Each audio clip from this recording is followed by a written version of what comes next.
Okay, now we're going to take a look at Abby's butterfly from the top view. And as she enters the water in front of her stroke, her hands are in front of her shoulders. That's a good position. Hips are high. So that all looks really good, Abby. As you go to pull, the hands are a little too wide. So you're pushing out a little too much. You want to stay a little bit more in front of the shoulders. So you can see how your hand is out a little wider than the lines I'm drawing, and that's where you want to be. So they're going to get a little wide at the front end, but you're just a little wider than that, so a little bit too wide. And where that affects you is as you come into the next frames, when you get underneath your body, your hands are still outside your hips in terms of the pull at this point, and a little too wide apart. So I showed a video at practice. I can't remember if you were there for that, but Ian Crocker was swimming fly, and his hands were here and here at this point underneath his body. So they were inside his hips, and they were his thumbs were about 3 inches apart. And you can see where your hands are in relationship to those two yellow marks, and they're just a lot wider than that. So it's hard to get power when your hands are too far outside of the body line. We want to be in a little tighter with our catch at this point. And then as you move forward into the stroke, head's coming up at the right time for the breath. A little high. You want that chin on top of the water. You can see you're just a little bit above that. So if I draw that here, your chin is right here. The water level's right here. So you got about 2 inches. You're lifting the head a little higher than it needs to be.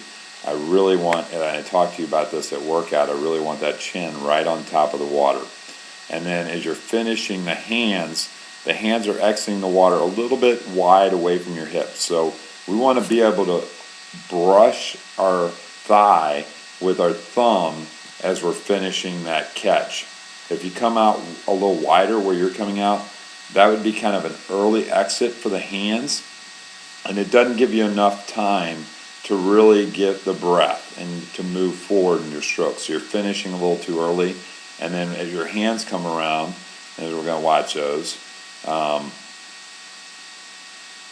you turned a little early. So what I keep talking to the group about, if you can see here, your thumb is sideways. It's sideways with the hand. We still want that thumb to be down here and the pinky to be up here. So we want that thumb to maintain being down towards the bottom of the pool as you get to this point, and you're just turning a little too early. You can see the thumb right here, and we should see it underneath, and the pinky should be right on top. So just a little bit too early to turn the thumb first. That really kind of takes your shoulders out of it. And if I see any swimmers who are leading with their thumbs, as I say, their shoulders out of it, you can see how your elbows are starting to bend. Okay, so you're not pulling as much with your shoulders anymore. You're leading with your hands. So everybody who turns the thumb early ends up kind of in this position, and they're leading with their hands instead of their shoulders, and it makes a little less power out of your butterfly when you're in that position.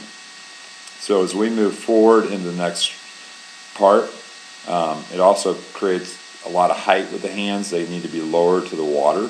And as you can see here, that early entry, your head is entering pretty much at the same time as your hands. So it would be a little bit quicker if that head was entering a little bit sooner than the hands. And you would have a lot more lift in the hips and a little bit more forward motion if you could get that done. And the easiest way to get that done, like I said, is to finish the stroke back a lot closer to the body and a lot closer to the hips. Brush the thumb against the thigh, and that will give you a little more time to take that breath and get that head down in alignment a little quicker. But again, I think there's a lot of components that are pretty good in terms of your fly, in terms of you understanding it. Again, you can just see how the hands are leading the way, and that puts you here with bent arms, okay, with the hands a little too far out in front. And we would really like to see the hands straighter. So at this point, it should be hands are out here and out here, And if those elbows were straighter, that would happen. And it really is just turning the thumbs out in front. We want them to still be thumbs down at this point. That will help straighten out those arms, keep those shoulders involved with the stroke. So as we go forward, again, that'll get the back down more, the hips up. You'll get a lot more drive out of the kick in terms of that phase of the stroke. There was a low breath. That was good. And again, if we can just get a little bit better timing with that breath, you're doing it at the right time. It's just the hands are coming out too far away from the body. I'm going to back it up again. You can see how wide they're coming out of the water.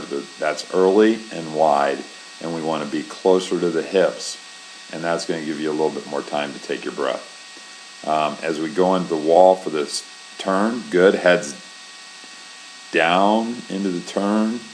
Elbow comes back a little high. But the mechanics of the turn are fairly good. The only thing we want to do is get those knees to the wall a little bit quicker, so that instead of your eyes being here and then looking back at the back wall, as we're doing right here, we want the head to be a little bit more up, and we want to be looking right at the ceiling. So if those knees get tighter under the body and they get up quicker, when you go to lean back, you won't be looking at the back wall, you'll be looking at the ceiling. And that will help you have a faster rotation, a faster turn. And then as we get back to this part of the video, let me advance it forward.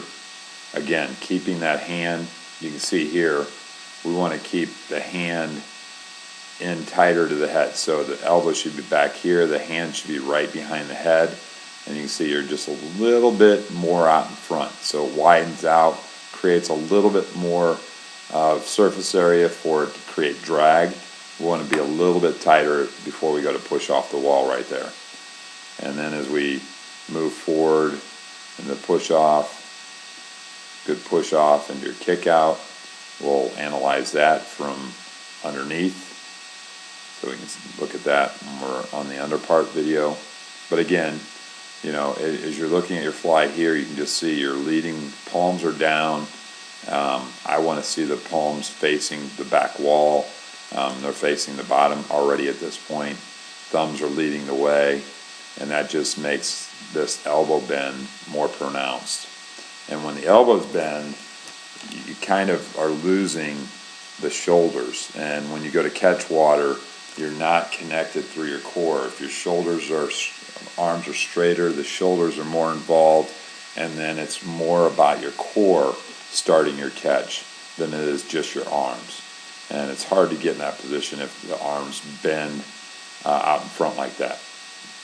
You can see the hands, and the underwater view will show you a little bit, but the hands enter and then go forward. Should be in the start of the catch at that point. So that's pretty much what we see from the top view.